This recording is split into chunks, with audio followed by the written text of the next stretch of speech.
Gospel music lovers are in for a treat as talented musician Sandile Cele releases a new single ahead of the Easter weekend. Titled Uyanginakekela, the title track talks about the gratitude and the goodness and boldness of the Almighty God. Sandile Cele joins us now in studio. Sandile, thank you so much for your time and for joining us this evening. Thank you so much for having me. It's an absolute pleasure. So, many know you from Joyous Celebration. You were a sensation that your career bolstered during that time, but soon thereafter you released your debut single in 2019. What was that transition like from being in a choir and now going solo? The transition is always not easy because everybody knows us from the choir, and now when you are moving from choir into solo, it's a bold move. Right. You know, it requires courage, but it's a dream that needed to happen. You know, so it was fun, challenging, scary, but I'm one person who's never afraid of making big moves. So it was fun with a lot of challenges, but I'm glad I did take that step. And Nyasabela was that debut single that you released in 2019. How was it received? It was well received because for us as gospel artists, if one ventures into or branches off to start to pursue a musical career, we are always afraid of writing new songs for fear of being rejected, you know, because people love known choruses, public domain stuff.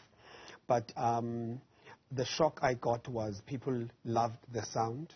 People loved the song, which really encouraged me because I released it and I'm like, okay, well, whoever will love it will, whoever will not, it's okay. Yeah. But the reception was quite encouraging. Hence, I'm motivated every time I'm releasing something. It definitely has to be new. And this was in 2019 at the height of COVID-19. What was that like, and what were some of the challenges that you experienced, and what were the lessons taken from those challenges?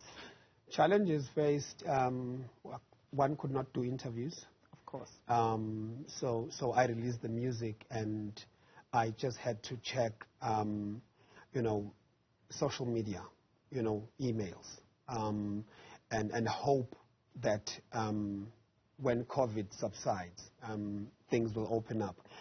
Lessons learned during that time, I learned that I should not fear. You know, as much as COVID caught us off guard, but no one was prepared. Yeah. You know, but I learned that I should not be afraid, not be intimidated by any situation. Do what you have planned. So what it taught me is that I always should have a plan, so that if anything happens, it mustn't take me by surprise. And of course, I mean, as a gospel artist, it's widely known that the music is received by audiences for healing and inspiration. Yeah. How often do you use your music for educating?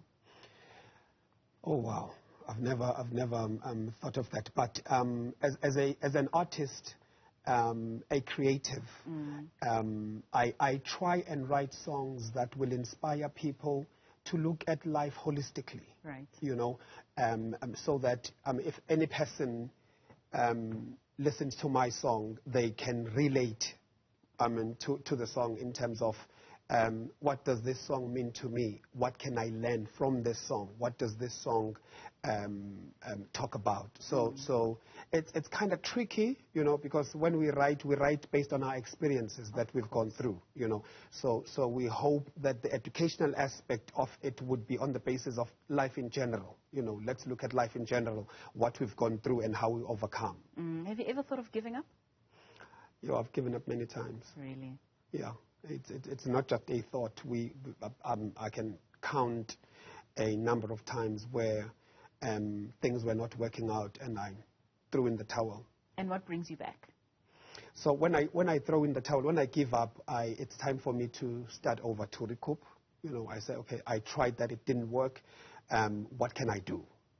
I don't give up and just arms fold and wait for things to happen. I try and make things happen. I look for opportunities. I talk to people in that state. I do not allow giving up to be an opportunity for me to be in a hole somewhere, you know. But I always say, okay, I tried that, it didn't work out.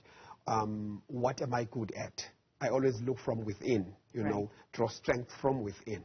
which is very important. It is. Now you've drawn strength from within. You're back with a new single, Uyanginakekela, released yesterday, I believe. Yes, it was yesterday. Just in time for the Easter weekends. We know that the Christian community will be celebrating Easters. What inspiration went into creating the song? So Uyanginakekela was written the same time as Ngiyasabela, which was in 2019. Okay. So I always believe in taking a break after releasing something to draw strength, you know. So where I draw strength and the inspiration behind writing songs is in prayer. As a child of God, I believe in spending time so much with God in prayer, because prayer is a two-way. I talk to God and then allow him to talk to me as well. So I draw strength from prayer, reading the word, you know, and I'm a pianist. I'm a vocalist, so I do spend time checking on music and listening also to what's happening, what's the new sound, you know. But I believe in the sound that I carry, that it's a sound that's never been heard. So I do not want to deprive people of what they don't know. Right. You know, so inspiration for me, I draw it in prayer, reading the word, and just spending time with my family. And how do you keep that longevity? I mean, as a gospel artist, I'm sure you'd want to appeal to as many an audience as possible. Yeah. And there's many genres out there. I mean, there's amapiano, there's gqom, there's Afrobeats. Yeah. Do you infuse some of these sounds in your sound in order to create that relevance with other audiences? So I guess as one grows, you realize the importance of music. Music, one, is a universal language. I no longer now write music only for Christian community. I write music that will be received by music lovers, whether Christian or non-Christian. So for me, in writing songs, I believe that, for an example, Uyanginakekela is influenced. I decided to use a different approach in terms of I use reggae in the treatment that I decided to give the song. Right. It's in Venek, it's a sing-along, and it's also easy on the ear. So as a musician as well myself, I listen to all music, you know, but I always, from that music, must be able to come up with my own sound, you know, because there's a lot. There's amapiano right now, you know, so one would easily have been swayed into coming up with something gqomish or something amapiano-like, right. you know. But I love writing music that will cater for everybody, even the old and the young as well. Speaking about the music business, what have you learned over the years in terms of protecting your art? Because it's quite a common conversation where we hear artists saying, I've produced this work, but I'm not receiving the royalties that I'm supposed to be receiving. What learnings have you taken on your journey of music that you can say today, as an established musician, you know that your music will outlive you and your generations to come will benefit from your work? So when I got into the music industry, I had to register with SAMRO, and I'm a member there.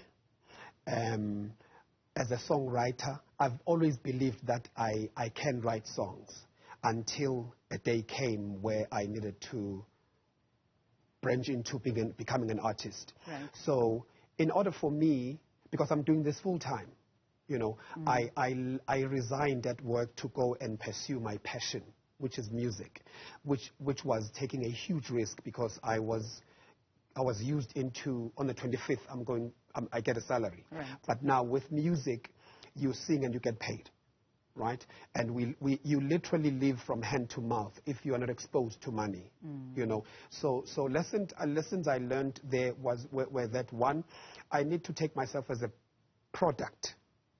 Sandile is a product. Sandile is a product in a journey to becoming a brand, right? So I do not therefore see myself as just an artist, okay? So in order for my children to always look back and say, thank you, Dad. Right. You know, I had to become a SAMRO member. I'm also a member with SAMBRA, right? You see, so that I am able to receive royalties. Because one thing good about royalties is that even when I'm gone, my family will still be getting royalties.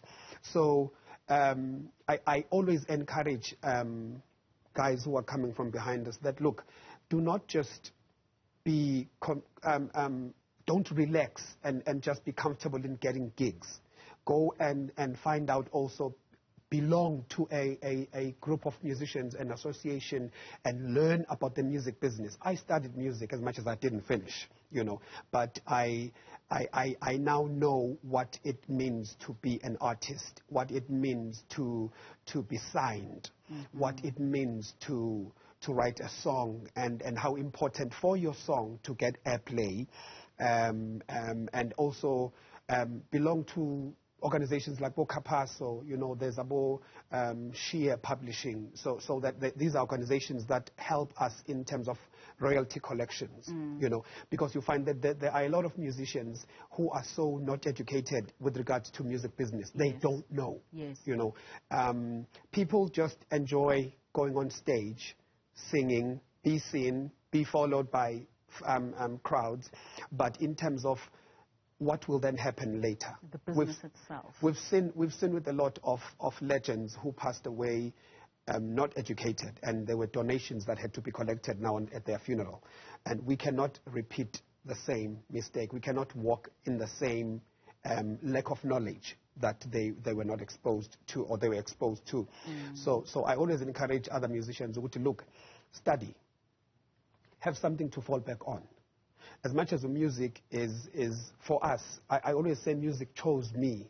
I didn't choose it. You know, it chose me. It's a force that chose me, and hence things are the way they are in my life. I've had to serve. I've paid my dues in the music industry. I know where to go if I want what, who to speak to if I need what, you know. But because at first we were deprived of this information. You would ask about things and you would not be told, you know.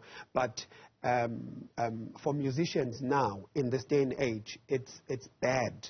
It's not supposed to be happening that you do not belong to SAMRO, you know, SAMBRA, you know, because these are organizations that are there to make sure that when we are gone, our families are well taken care of. That's very important. That self-education as well, and using the internet for you to be able to get such information is very important for musicians. Definitely. So with your new single, what are you hoping to achieve? What are you hoping audiences will love with this new single? One, the song is a beautiful song. My brother sends me a message 2 days ago. He says, one thing annoying about this song is once you hear it, it grows on you. So that's one. That's a feedback that I'm like, yeah, good. Then we are moving the same direction. What I'm hoping to achieve, I'm hoping to have this song sung by everyone. You know, I'm hoping that this song will be on the charts. You know, there's going to be another song coming out in May. Okay. Because I recorded 2 singles. So Uyanginakekela is the first one. There's another one that's going to be coming out soon, and then followed by that is shows that that I'll be doing. I want to be as aggressive as I can in presenting myself to people, because I've never done my own show. I've always been seen as a BV behind others, you know. But from my time now is I'm moving from back to front, right? You know, so people should look forward to Sandile performing. And why now? The time is now. The environment is conducive. The stage is ready, you know. And people have been nagging me. You know, we've been following you. You are working with so and so. You've worked with so and so. When are you coming out? Now I'm coming out. This is scary, scary, but it's necessary. It has to happen. So it's now. It's now. People should. I'm just hoping that this song is well received and people love it, and promoters in festivals, everybody says Uyanginakekela. Well, it certainly is a beautiful song. Thank you so much for joining us.